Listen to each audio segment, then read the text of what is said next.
Hello friends, अगर आप सोच रहे हैं कि आपको जेसन स्टेथम की नई फिल्म वर्किंग मैन देखनी चाहिए नहीं, ये वीडियो आपके लिए।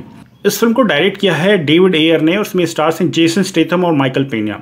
स्टेथम की जो इसके पहले वाली फिल्म थी बी कीपर, उसको भी डेविड एयर ने ही डायरेक्ट किया था और डिट्टो वही की सेम कहानी इस फिल्म में भी डाल दी गई है।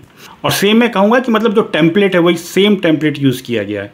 उसमें भी एक ex army officer /CIA officer था जो कि एक अपनी नॉर्मल ज़िंदगी जी रहा है और अचानक उसके किसी लव्ड वन को किडनैप या उसको हार्म किया जाता है और वो अपनी पुरानी ज़िंदगी में वापस जाता है उनको बचाने के लिए। डिट्टो यहाँ पर भी सेम चीज़ है। काउंटर टेररिज्म ऑफिसर है जिसने अपनी पुरानी ज़िंदगी छोड़ दी है और अब कंस्ट्रक्शन में काम कर रहा है, जिस कंपनी का मालिक है माइकल पेनिया का कैरेक्टर, और उसकी एक बेटी है जिसको ह्यूमन ट्रैफिकर्स इस बार किडनैप कर लेते हैं और फिर जेसन स्टेथम को अपनी पुरानी स्किल्स का इस्तेमाल करना पड़ता है इस लड़की को बचाने के लिए। अगर आप जेसन स्टेथम की पूरी फिल्मोग्राफी देखें, आई थिंक मेजॉरिटी ऑफ जो उसका वर्क है उसकी फिल्में हैं इसी तरह के कैरेक्टर प्ले करते हुए बीती हैं और उसके बावजूद ये बंदा उसी तरह के कैरेक्टर्स प्ले कर रहा है। मेरे ख्याल से जो मेन रीज़न है कि वो जेसन स्टेथम बहुत ही लाइकेबल है। आई मीन आप किसी से भी पूछिए उसकी फिल्में भले कैसी हो, लेकिन उसमें जेसन स्टेथम का काम सबको अच्छा लगता है। सब लोग उसका वो एक मीम बन चुका है at this point of time. But वो उसका जो नेचर है, जिस तरह से इंटरव्यूज़ अगर आप देखें तो बहुत ही सॉफ्ट स्पोकन और मजाकिया किस्म का, तो बहुत ही लाइकेबल है और मेरे ख्याल से इसीलिए ज़्यादातर फिल्म मेकर उसके साथ काम करना चाहते हैं। इवन दो जो कैरेक्टर्स वो प्ले कर रहा है, बाप रे, वही सेम तरह के कैरेक्टर्स। जब वो गाय रिची के साथ काम करता है तब उसको थोड़े डिफरेंट कैरेक्टर्स मिलते हैं, चाहे लॉक स्टॉक और टू स्मोकिंग बैरल्स हो, रैथ ऑफ मैन अभी आई थी थोड़े दिन पहले। और मतलब अगर गाय रिची ने उसको काम दिया है तो वो कुछ सोच के देता है और उसको अच्छे से यूज़ करता है। बट अदरवाइज यार यही सेम कैरेक्टर वो अपनी पूरी फिल्मों में प्ले करता है। जहाँ तक एक्शन की बात है, क्योंकि जेसन स्टेथम की फिल्म में तो आपको एक्शन के बारे में तो बात करनी पड़ेगी, तो जहाँ तक एक्शन है वो भी बिल्कुल कुछ भी नया करने की कोशिश नहीं की है। बहुत ज़्यादा गन फाइट्स हैं, नाइफ फाइट और स्टैबिंग, और हाँ ठीक है वो थोड़ा ग्राफिक वायलेंस है, यहाँ पे ब्लड एकदम स्पर्ट हो रहा है, वो सब चीज़ें हैं। बट कुछ भी ऐसा नहीं कि जो आपने पहले ना देखा हो। एक चीज़ और मैंने नोटिस की कि जो एक्शन है उसमें, जैसे कि जेसन स्टेथम का जो कैरेक्टर है उसके पास शॉटगन है और जो विलेंस हैं सारे जो बदमाश हैं उनके पास ऑटोमेटिक वेपन्स हैं और वो धड़ धड़ गोलियां मार रहे हैं और ये एक ही बार एक गोली मारता है, वो लोग ऑब्वियसली उनका निशाने चूक जाते हैं और इसके नहीं चूकते।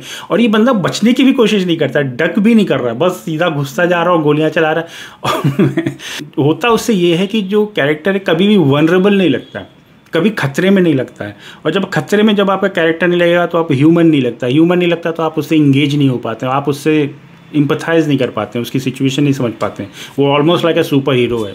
फिल्म की पेसिंग मुझे ठीक ठाक लगी। जो सेकंड एक्ट है वो मुझे इतना अच्छा नहीं लगा, थोड़ा सा उसमें फालतू में जो इन्वेस्टिगेशन कर रहा है, जो ह्यूमन ट्रैफिकर की जो इन्वेस्टिगेशन ये कर रहा है, वो जो पार्ट है वो मैं कहूँगा थोड़ा सा डिप है। जो फर्स्ट एक्ट है और जो थर्ड एक्ट है, यानी जो क्लाइमैक्स के पहले का मैं कहूँगा 20-25 मिनट, वो बहुत अच्छा है। इनफैक्ट थोड़ी सी इमोशनल डेप्थ भी देने की कोशिश की गई है इसके कैरेक्टर को, क्योंकि इसकी एक बेटी है जो पर्सनली जो अपने उसके दादा के साथ रहती है, उसके साथ नहीं रहती, तो थोड़ा सा इमोशनली इसको और थोड़ा इवॉल्व करने की कोशिश की गई है और वो ठीक लगता है।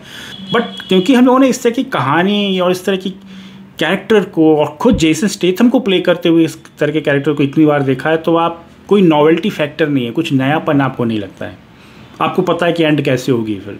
बट स्टिल अगर आप एक जनरल ऑडियंस हैं, मतलब अगर आप हफ्ते में एक दिन फिल्म देखने जाते हैं, महीने में एक दिन फिल्म देखने जाते हैं और आपको सिर्फ एक डिसेंट एक्शन फिल्म देखनी है, तो मैं कहूँगा उस केस में आप डेफिनेटली से चेकआउट कर सकते हैं।